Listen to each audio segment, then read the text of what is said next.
Hello, this is Pastor Rick. I want to welcome you to the Sunday Forum on this Memorial Day weekend. And that's what we want to lift up and celebrate on this Sunday Forum. It is Memorial Day, where we celebrate those service people in our church, in our communities, in our families, who have died in service to their country. And I always have to remind myself, okay, this is not Veterans Day. For example, on Veterans Day, we celebrate all those who have served in the armed forces. And at church, we'll list out all the names at the end of the service, which is really, I find it quite moving. But this is Memorial Day, where it's just those who have fallen in service to their country. And this day started as a celebration back at the time of the Civil War. Now, I know I prefer these celebrations in small towns. That's how I remember these powerful parades and the barbecues, and then we'd all gather in a local park, and the mayor of the town would stand up front, and among other things, he would read off all the names of those who had lived in our neighborhood who had died in the service to their country. I love Memorial Day celebrated in small towns. But now let's hear a little about the history of Memorial Day. Again, going all the way back to the Civil War. Enjoy this clip.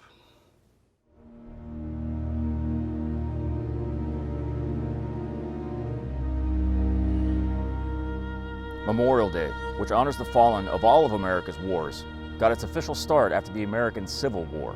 But the ritual of honoring war dead at a specific time goes back thousands of years. Most ancient cities would separate the dead from the living by burying them well outside their walls.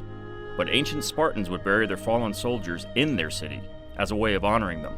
And after the famous battle with the Persians that was depicted in the movie 300, the Greek historian Herodotus memorized the names of every fallen soldier.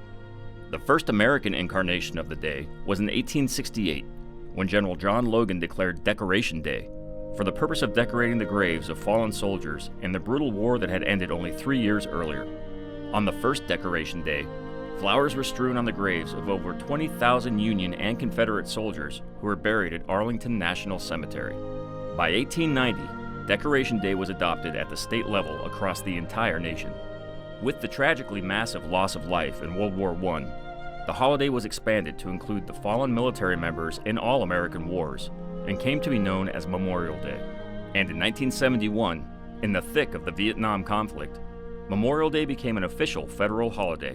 Like Veterans Day, Memorial Day began as a way to honor veterans of a specific war, and was later expanded to include veterans of all wars. Memorial Day is distinct in that it specifically recognizes the military personnel who gave their lives defending their country. Many other countries have holidays where they honor their war dead in similar fashion. Russia does this on Victory Day, Great Britain on Remembrance Day, Australia and New Zealand on Anzac Day, to give just a few examples. When you're a veteran, every day is Memorial Day.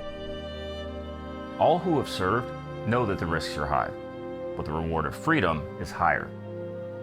Part of the camaraderie that we share is the knowledge that for those who have sacrificed everything, we will never forget.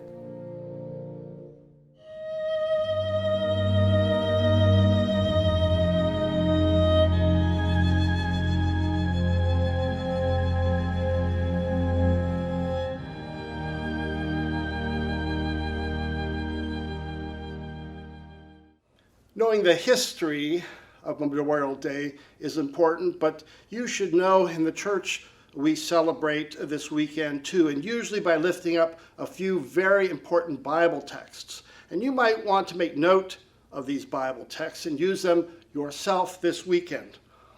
John 15:3 is often quoted, where Jesus says, "Greater love hath no man than this, that a man lay down his life for his friends."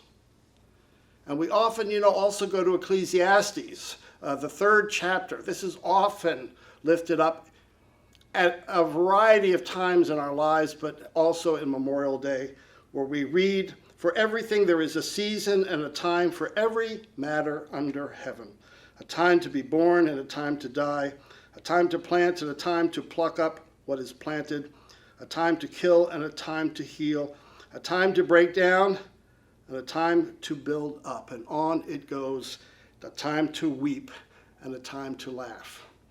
And so we weep on this Memorial Day for those who have serviced us by giving their life to us. But my favorite text is actually Psalm 116:15. Again, here David writes, "Precious in the sight of the Lord is the death of his holy ones." And so with that sentiment, we want to remember and ask you to remember those who have fallen, maybe in your family, neighbors, loved ones, those you've known from your neighborhoods. We want to think about them and celebrate them on this Memorial Day weekend.